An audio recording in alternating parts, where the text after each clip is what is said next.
Últimamente me hago una pregunta que no me deja tranquilo. Avanzamos a pasos agigantados en tecnología, inteligencia artificial, automatización, comunicación instantánea.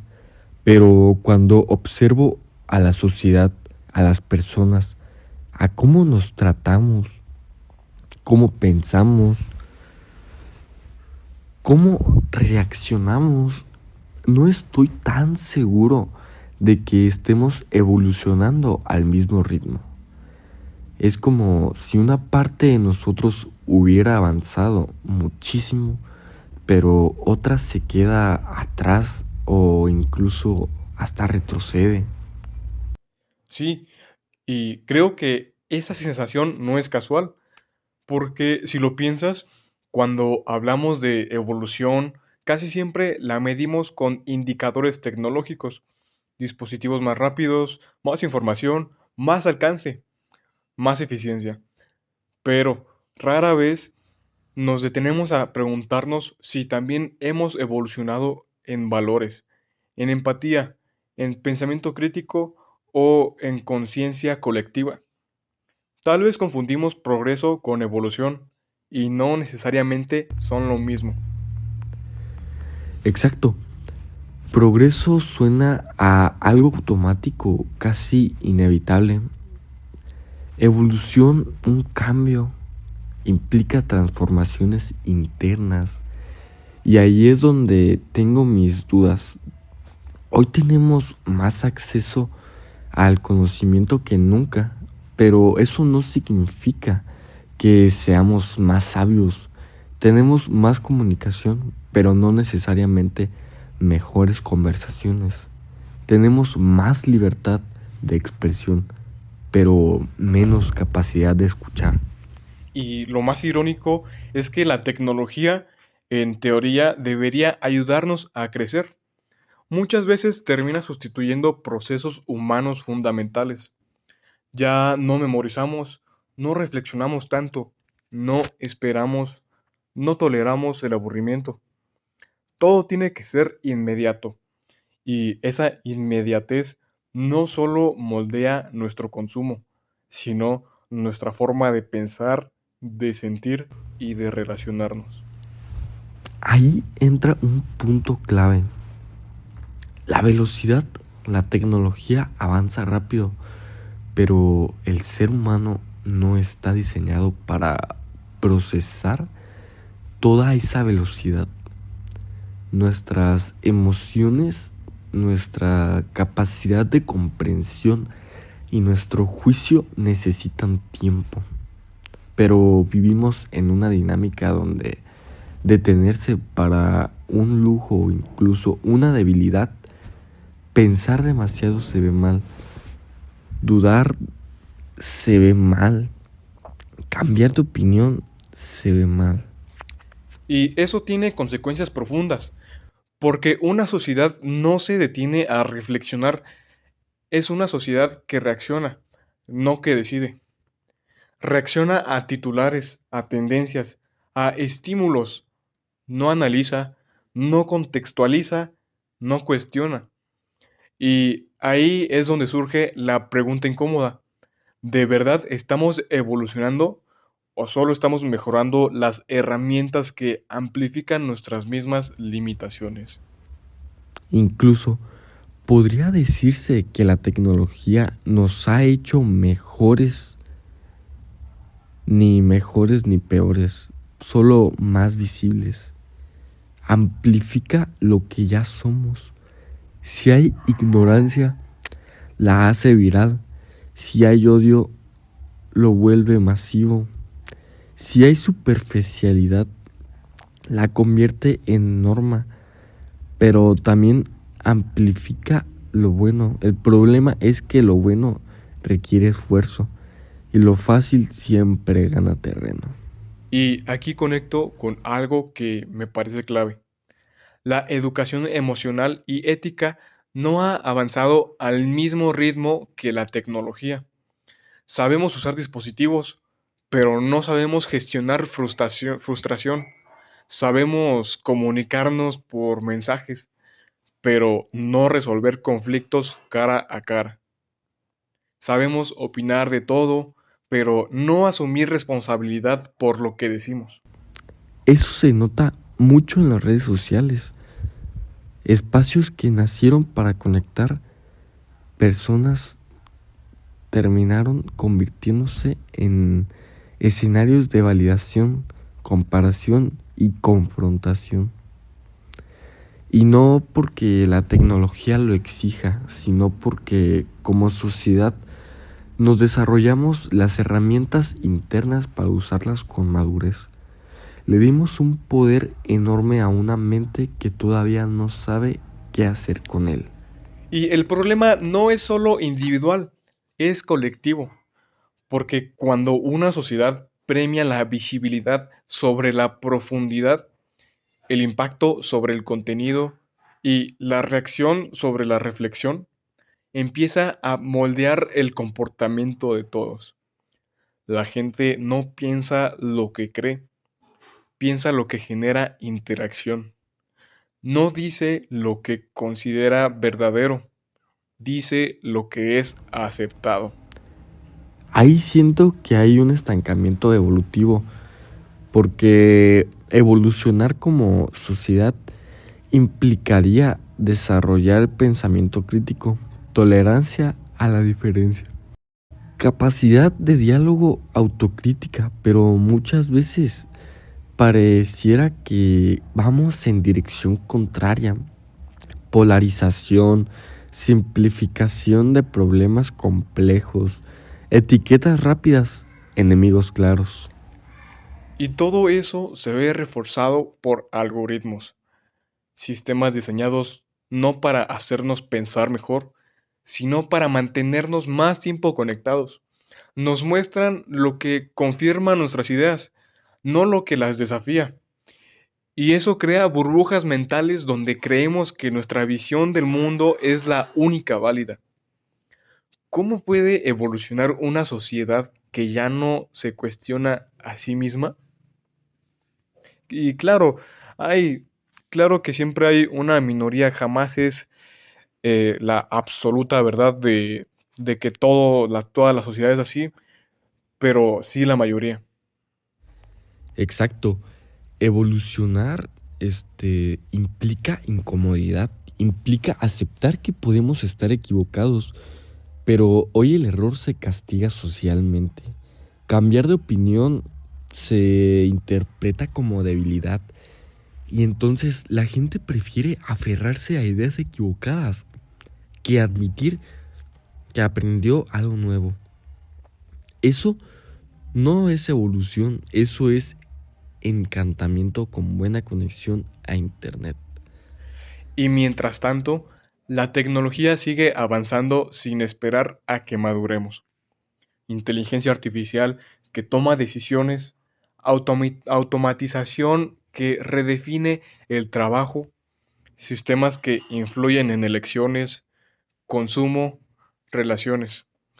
Todo eso requiere una sociedad con criterio, con ética, con pensamiento profundo. Pero estamos delegando demasiado sin preguntarnos si estamos preparados. Tal vez por eso hay tanta ansiedad, tanto vacío, tanta sensación de desconexión, porque evolucionamos técnicamente, pero no existencialmente. Sabemos cómo hacer muchas cosas, pero no porque las hacemos. Tenemos metas, pero no sentido. Tenemos información, pero no tenemos sabiduría. Y esa falta de sentido es peligrosa, porque una sociedad sin sentido es fácilmente manipulable.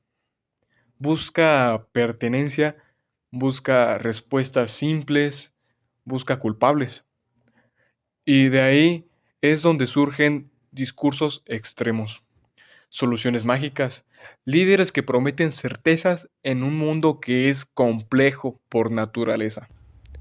Entonces, volviendo a la pregunta inicial, yo diría que estamos en una encrucijada. No es que no estemos evolucionando en absoluto, sino que lo estamos haciendo de forma desequilibrada.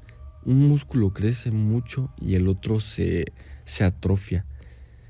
Y ese equilibrio, tarde o temprano, pasará factura. Totalmente. Y tal vez la verdadera evolución no tenga que ver con la próxima innovación tecnológica, sino con algo mucho más simple y difícil a la vez: volver a pensar, volver a dialogar, volver a preguntarnos qué tipo de sociedad queremos ser, no solo qué tan avanzada queremos parecer. Porque al final la tecnología debería ser herramienta al servicio de la conciencia humana, no un sustituto de ella.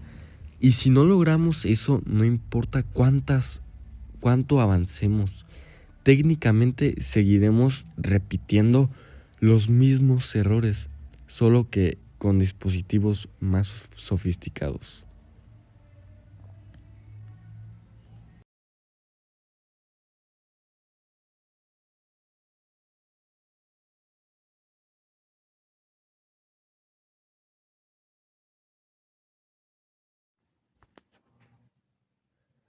Y fíjate que eso que dices del desequilibrio me recuerda mucho a una idea de Marshall McLuhan, el teórico de la comunicación.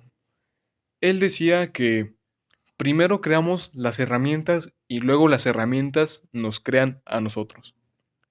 Y siento que justo estamos viviendo eso. Creamos tecnología para facilitarnos la vida, pero no nos detuvimos a pensar cómo iba a transformarnos por dentro. Sí, totalmente. Y McLuhan lo decía en una época sin redes sociales, sin smartphones, sin inteligencia artificial. Si levantaran la cabeza hoy, probablemente volverían a enfrentarse el sol.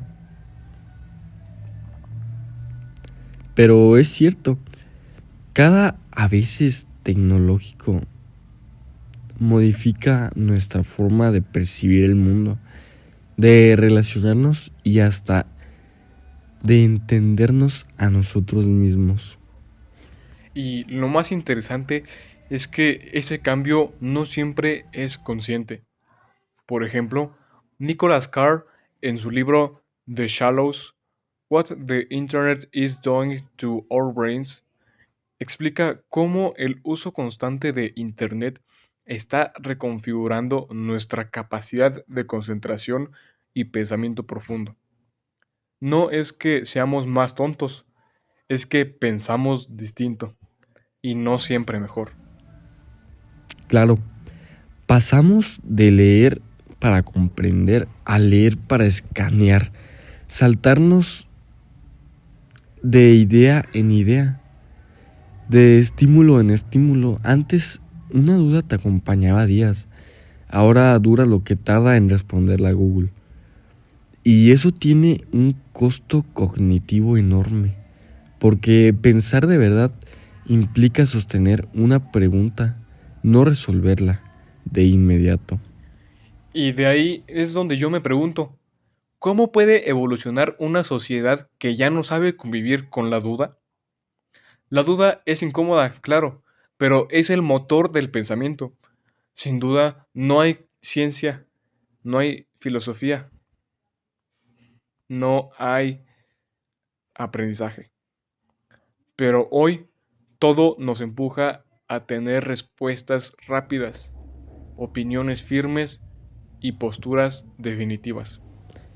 Exacto, y eso conecta con algo que decía Sigmund Bauman sobre la modernidad líquida. Vivimos en una realidad tan cambiante que nada parece estable. Relaciones, identidades, ideas, pero en lugar de aprender a navegar esa complejidad buscamos certezas artificiales, ideologías simplistas, discursos polarizados, verdaderas verdades absolutas, aunque la realidad sea todo menos simple. Y es curioso, porque tenemos más acceso a la ciencia que nunca, pero el pensamiento científico no se ha popularizado. Saber datos no es lo mismo que pensar científicamente. Pensar científicamente implica cuestionar, contrastar fuentes, aceptar la posibilidad de estar equivocado. Y eso no es muy popular en redes, que digamos, donde equivocarse te cuesta una cancelación. Sí, y hoy el error no es parte del aprendizaje, es parte del juicio público. Y eso genera miedo. La gente prefiere repetir lo que ya es aceptado antes que arriesgarse a pensar distinto. Y una sociedad que tiene miedo a pensar diferente no puede evolucionar, solo adaptarse superficialmente. Y ahí entra otro punto clave, la ética. La tecnología avanza más rápido que nuestra reflexión ética sobre ella. Yuval Noah Harari lo menciona mucho cuando habla de la biotecnología e inteligencia artificial. Podemos hacer cosas increíbles, pero no siempre nos preguntamos si debemos hacerlas o bajo qué condiciones. Exacto. Podemos recolectar datos, manipular comportamientos, predecir decisiones, pero ¿quién decide los límites? ¿Con qué valores? Porque si la evolución tecnológica no va acompañada de una evolución ética, lo que obtenemos es un progreso humano, es poder mal gestionado. Y no es que la tecnología sea mala, eso hay que decirlo claro. Gracias a ella tenemos avances médicos, educación a distancia, acceso a conocimiento y comunicación global, entre muchas más cosas. Pero el problema es cuando la usamos como sustituto del criterio humano, como si el hecho de que algo sea posible automáticamente lo hiciera correcto. Tal cual, es como darle un Ferrari a alguien que apenas está aprendiendo a manejar y sin frenos. No es culpa del coche, pero las consecuencias pueden ser muy graves. Y creo que ahí está una de las claves de esta conversación. La evolución no es automática, no ocurre solo porque pase el tiempo o porque tengamos mejor tecnología. Evolucionar requiere intención, reflexión y responsabilidad. Y eso no se puede delegar a un dispositivo. Y también requiere comunidad. Evolucionamos. En diálogo no es aislamiento, pero paradójicamente, aunque estemos hiperconectados, cada vez que conversamos menos de verdad, no nos hablamos, pero no escuchamos, discutimos, pero no dialogamos, defendemos posturas, pero buscamos comprensión. Eso lo estudia mucho la psicología social. Jonathan Haidt, por ejemplo, explica cómo nuestras creencias están más ligadas a emociones y pertenencia grupal que a razonamiento lógico. No pensamos para descubrir la verdad, pensamos para defender al grupo con el que nos identificamos. Y las redes sociales intensifican eso. Entonces, no solo evolucionamos, sino que a veces retrocedemos a formas más triviales de pensamiento, solo que con wifi. Antes eran cavernas, ahora son burbujas digitales. Exacto. Y romper esas burbujas duele, porque implica exponerte a ideas distintas, a aceptar matices, reconocer errores. Pero sin ese dolor no hay conocimiento. Como decía Carl Jung, no hay toma de conciencia sin dolor. Y hoy le tenemos pánico al dolor psicológico. Preferimos anestesiarnos con entretenimiento, consumo, distracción constante. Y eso es comprensible, pero muy peligroso, porque una sociedad que huye constante de la reflexión termina perdiendo el control de su propio rumbo. Por eso creo que la pregunta no debería ser solo si estamos evolucionando como sociedad, sino cómo queremos evolucionar. ¿Queremos ser más eficientes o más conscientes? ¿Más conectados o más humanos? ¿Más informados o más sabios? Y tal vez la verdadera evolución no se mida en avances externos, sino en pequeñas transformaciones internas. Aprender a escuchar mejor y a pensar con más profundidad, a dialogar sin atacar, a usar la tecnología sin que ella nos use a nosotros. Porque al final, si no evolucionamos como personas, ninguna tecnología va a salvarnos de nuestros propios errores. Solo los va a hacer más rápidos, más grandes y más visibles. Y eso nos devuelve a la responsabilidad individual. No podemos cambiar el rumbo de la humanidad solos, pero sí podemos decidir cómo pensamos, qué consumimos, cómo dialogamos y qué tipos de coincidencia cultivamos. Y eso, aunque suene pequeño, es profundamente revolucionario. Tal vez ahí empieza la verdadera evolución, cuando dejamos de preguntarnos qué tan avanzada es nuestra tecnología y empezamos a preguntarnos qué tan madura es nuestra conciencia. Y esa pregunta no la va a responder ningún algoritmo. Muchas gracias a todos ustedes por escucharnos en este nuevo episodio de nuestro podcast Teams en Guión. Y síganos escuchando en Spotify, en Radio System. Y recuerden compartirlo con sus seres queridos, con sus amigos. Y nos escuchamos en el siguiente episodio.